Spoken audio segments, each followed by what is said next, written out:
Bom dia, professor. Bom dia a qualquer um que esteja assistindo. A gente vai apresentar nosso trabalho de probabilidade estatística, uso de expressão de informação. Nós somos eu, Vitor, Bittencourt, Alisson, os Anjos, Bruna, Gabriela e Letícia Almeida. E o dataset que a gente pegou foi relacionado a casos de AVC, onde a gente faz análise de diversas formas, sobre diversos aspectos. E a gente tem, entre os atributos, ID, o gênero da pessoa, idade, perfeição, doença cardíaca, se a pessoa já casou ou não, o tipo de trabalho da pessoa, o tipo de residência, o nível de glicose do sangue, índice de massa corporal, se a pessoa fuma ou não, e o infarto em si. E durante a apresentação desse trabalho, vocês vão ver o quanto é importante não apenas código, mas realmente interpretar o problema em questão. Porque de nada adianta você escrever código e não tentar entender o problema. Tanto que a gente vai mostrar logo em seguida, durante nossas análises, que a gente percebeu que a gente realmente teve que tratar esses dados e encontrar formas de realmente fazer análises sólidas. E é o que a gente vai mostrar aí pra frente. Pode continuar. Bom, aqui nesse notebook do Jupyter, que a gente dividiu cada tópico dos capítulos em notebook, nesse a gente vai falar de análise de gráficos. Vou baixar. Em idade, a gente conseguiu perceber que a população dessa amostra que teve AVC, assim, tem que falar previamente que esse data AVC já é uma data frame filtrada com apenas amostras de pessoas que já tiveram AVC. Com isso, a gente conseguiu possibilitar as análises seguintes que realizamos. Bom, voltando para a idade, nesse box plot é possível notar que a maior parte dos casos já é uma pessoa com a população com a idade avançada. Ali a média está em 71 anos, eu acho. E quando trabalhamos com variáveis categóricas e qualitativas, nós temos, por exemplo, o gênero, que foi subdividido, como o Vitor já falou, em feminino e masculino. Analisando esse dado, percebemos que nós temos 56,6% dos casos de mulheres, enquanto contrapartida de 43,4% dos homens. Em fumos, nós temos a divisão entre já fumou, atual fumante, não tem dados e nunca fumou. Analisando esses dados, nós temos que 36,1% dos casos ocorreram com os que nunca fumaram, 28,1% que já fumou uma vez, 18,9% que não tem dados e 16,9% que já fumou, ou que fuma. Falando de hipertensão, nós temos que 26,5% tem hipertensão, enquanto 73,5% não tem hipertensão. Em doenças cardíacas, nós temos que 81,1% não tem, enquanto 18,9% tem. Em situação de casamento, de pessoas que já casaram, 88,4% já casaram e teve AVC, enquanto 11,6% não. E tipo de residência, que foi dividido em urbana e rural, nós temos que 54,2% sofreu AVC moram em residência urbana, enquanto 45,8% em rural. E por último, nós temos de trabalho. 59,8% trabalharam ou trabalham em empresa privada, 26,1% é freelancer, né, seu próprio patrão, 13,3% trabalham no setor público e 0,8% não trabalham, cuidam de crianças, exclusivamente de crianças. Então, a gente vai disponibilizar esse ambiente para testes, caso queiram testar. Bom, eu só ia concluir que a gente vai aprofundar para perceber que esses casos, com a correlação, vai ter uma melhor noção e que esses dados não são, tipo, 100% que vai indicar que alguém deve ou não teve AVC. Que alguns talvez não façam sentido, como o de doenças cardíacas, o de hipertensão.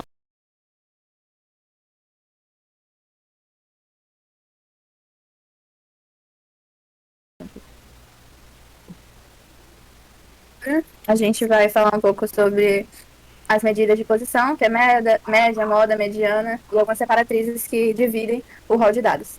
Então, a gente escolheu as variáveis quantitativas para calcular as medidas de posição, tanto de posição quanto de variabilidade em cima, que foram a idade, a glicose e o nível de glicose médio, no caso, e o IMC. Isso também usando o data frame e data AVC aqui, que é aquele já filtrado com o caso de pacientes que tiveram o AVC.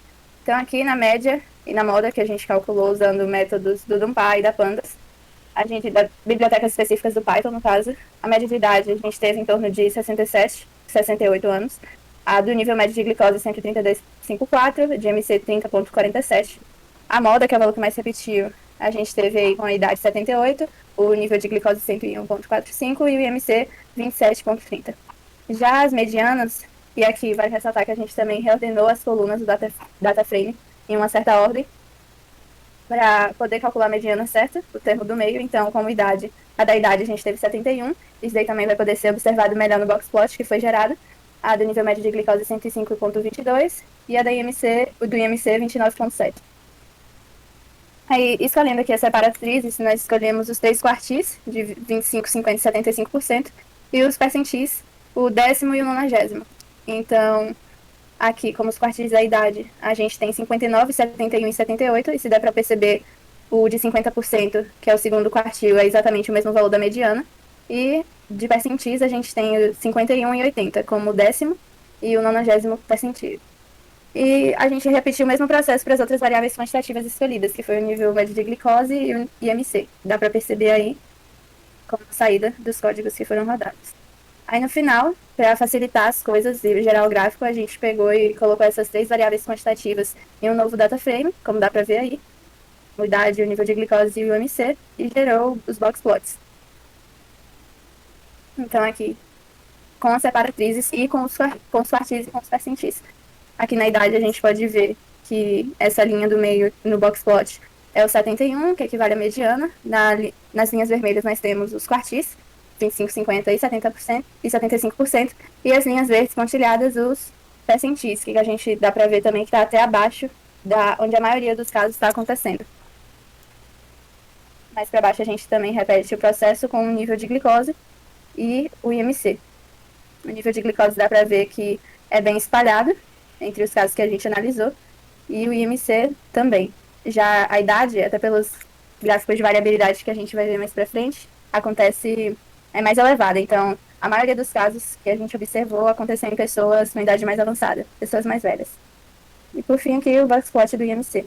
Esses pontos acima do box plot são os outliers, que são valores muito distantes da maioria. Aí passando para o próximo notebook, a gente tem as medidas de variabilidade. E analisamos a amplitude total, variância, o desvio padrão e o coeficiente de variação. Então, a amplitude total é a diferença entre o maior e o menor valor observado. A gente também escolheu as variáveis quantitativas. Aqui em idade a gente tem 81, nível de glicose 215 e o IMC 39,70. A variância, a gente vê que quanto maior a dispersão dos dados. A gente calculou aqui os valores da variância para as 3 idades também usando métodos específicos do NumPy. Obtivemos esses valores. E aí geramos gráficos de dispersão para visualizar melhor como estariam os dados espalhados na nossa base. Então aqui idade, dá para ver que a maioria dos dados se concentram próximo do valor 80 aqui, comprovando aquilo de que a maioria das pessoas que tiveram AVC são pessoas mais velhas. Já em glicose e IMC é mais espalhado.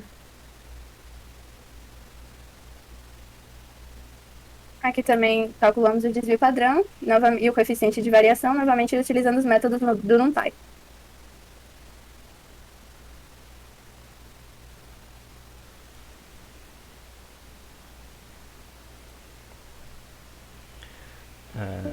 Perfeito.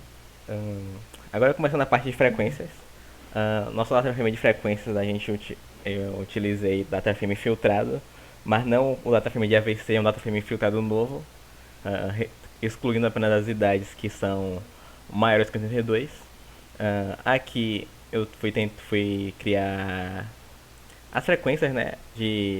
A gente usou uma amplitude de 10 nas frequências, então a gente faz de 0 a 10, de 10 a 20 anos, porque a gente teve que retirar as pessoas com mais de 80 anos, 80 anos pra cima, tinha só 79 pra cima, pra baixo, porque para evitar uma dimensão muito errada dos dados, porque se a gente deixasse esses valores de idade, nós teríamos uma última classe, né, variando de 80 a 90 anos, porém a gente tinha muitos poucos dados de 80 para cima, não tinha o suficiente para preencher a tabela. A gente teria só 80 anos, 81, 82, mas não antes 83, 84, 85 e para aí diante. Aqui a gente fez, após fazer as classes, a gente foi ver quantas pessoas tinham em cada classe. A gente vê que o maior grupo que nós temos aqui é o de 50 a 60 anos.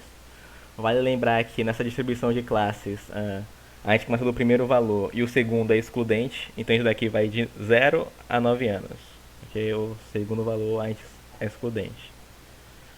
Aqui é para a distribuição de idades, a gente vê que para mostrar uma porcentagem da predominância das idades que tem aqui. A gente usou o Plotly Express para fazer esses gráficos usando isso daqui. A gente passa um valor, um count, que é o valor que está no nosso gráfico, pelo nome idade, pelo age. Né? Esse daqui é o nosso data frame que está sendo utilizado.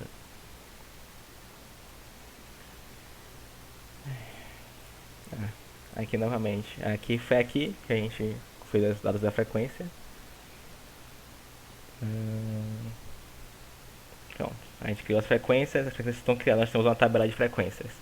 Nessa parte aqui, ela foi feita pegando os dados, tipo, média de MC, se aquela frequência, quantos AVCs ocorreram naquela frequência, quantas pessoas tinham hipertensão naquela frequência.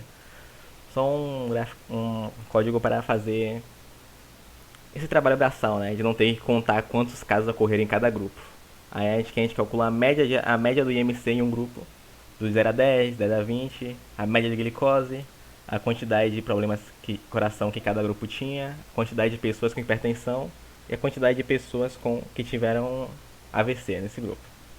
E aqui a gente faz os cálculos de média, padrão, a gente cria novas colunas no nosso dataframe. Esse daqui é o nosso dataframe final para as frequências.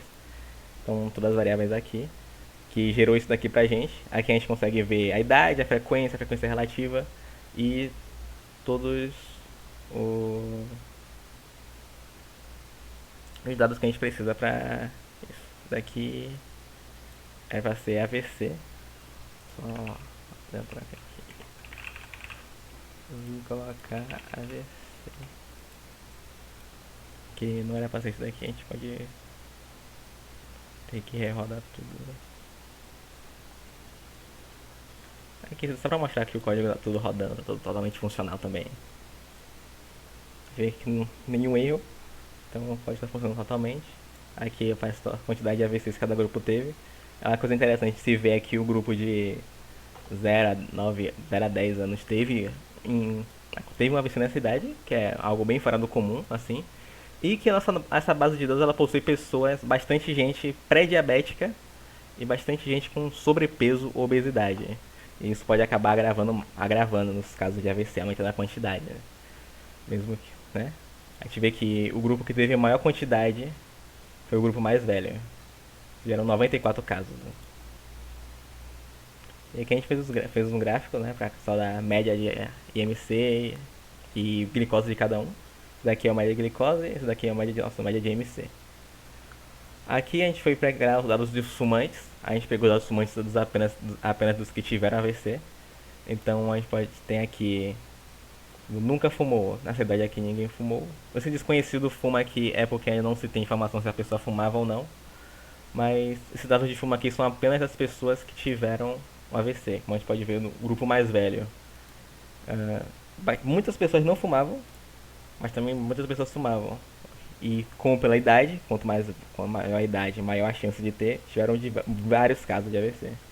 E é isso, nossas classes foram divididas em frequência, classes de amplitude 10, né? Que é isso, intervalo 10 nas classes. E agora a gente vai falar da correlação que a gente fez com AVC.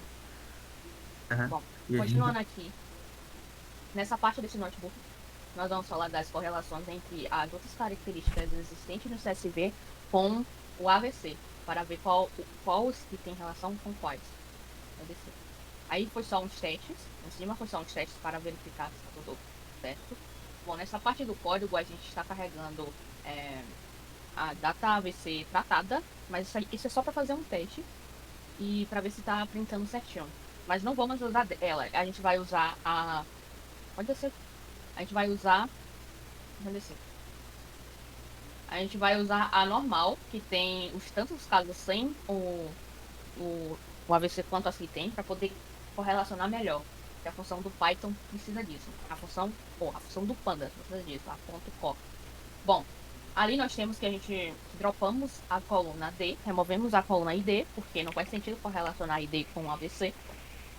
Ali a gente converte, né, porque a função for do Python é para variáveis características quantitativas. Ali a gente está convertendo as qualitativas em números para poder fazer essa correlação. Pegamos a matriz ali, que não é a matriz, que é o gráfico de barras, e correlacionamos com o AVC. Dropamos a a tabela, a coluna de AVC, para ela não se correlacionar consigo mesma. E aqui nós geramos o gráfico em barras em forma de plot. Temos aqui que tendo em vista o CSV inteiro, percebemos que há mais correlação entre idade e AVC. Seguida, nós temos as doenças cardíacas, depois nível de glicose, depois hipertensão, status de casamento, se já casou, status de fumante, se já fumou, e o tipo de trabalho, o self-employed, ali BMI. E as outras que estão na esquerda são as que não têm uma correlação positiva. Pode seguir. Bom, como achamos estranho ou interessante essa correlação anterior, fizemos outra, limitando apenas os jovens, apenas de pessoas com 35 anos, usando o query age, ali ó, com até 35 anos. Repetindo o mesmo processo citado anteriormente, nós obtemos esse gráfico de barras, em que mostra que há mais correlação entre o gênero feminino, com AVC, em seguida com quem fuma, com o tipo, com quem não trabalha e só cuida de criança. Depois, em seguida, nós temos o IMC, status de fumo, o desconhecido, tipo de residência rural e que já casou. E, em seguida, nós temos as que não teve correlação positiva. Isso demonstra que, às vezes, os dados não são absolutos, e para ter algo mais preciso, é melhor botar certas restrições, como esse de idade, porque muito provavelmente uma pessoa mais velha não fuma, ou já casou, etc. Então é mais interessante você botar esses dados restritivos para saber a cada categoria que aqui tem mais relação. Só faltou ali em cima do assimetria e curtose, onde foi outra análise que a gente fez, cadê? Aqui, a respeito dos dados em si que a gente utilizou, e foi mais uma ferramenta que a gente pode utilizar para poder entender o dataset como um todo. E aí, como vocês podem ver em idade, né? Age, a gente tem aí Silders, assimetria, e curtose, né? E a gente utiliza esses métodos para entender a distribuição dos dados e a simetria, apresentar a simetria dos dados através da média. E nesse valor aí de idade, a gente tem um valor negativo, sugerindo que a maior parte dos dados são concentrados em idades mais velhas. E aqui na outra variável aqui a gente tem nível de glicose. E sugere uma simetria positiva. Já em curtose, a gente, embaixo aí de assimetria, a gente consegue ver a distribuição comparada com a distribuição normal, onde a gente tem em idade o valor um pouco maior do que 3, e é próximo da distribuição normal. E na glicose a gente tem um valor negativo, menor que 3, mostrando a distribuição platicúrtica, e que sugere menos outliers. E isso é apenas uma das diversas formas que a gente pode utilizar para entender os dados em questão que a gente está utilizando. Para finalizar, sobre as conclusões sobre esse nosso trabalho, sobre a base de dados utilizada, a gente percebeu no início que a gente pensou que ela tinha bastantes dados, poderia ser... Era uma base de dados para predição, para prever acontecimentos de AVC, e ela tem 5.000 dados, mais ou menos, 4.900, porém, a gente viu que ela não é uma base muito completa o suficiente para permitir essa predição, né, para prever essas coisas. Então a gente concluiu que essa base ela não é completa, mas ela é uma ótima base para realizar treinamento de algoritmos de machine learning, por exemplo, para tentar prever realmente a AVC, né? E também é uma boa base de dados para estudantes de estatística, né, para poder praticar a análise que ele tem, praticar como fazer o código, fazer essas análises, né?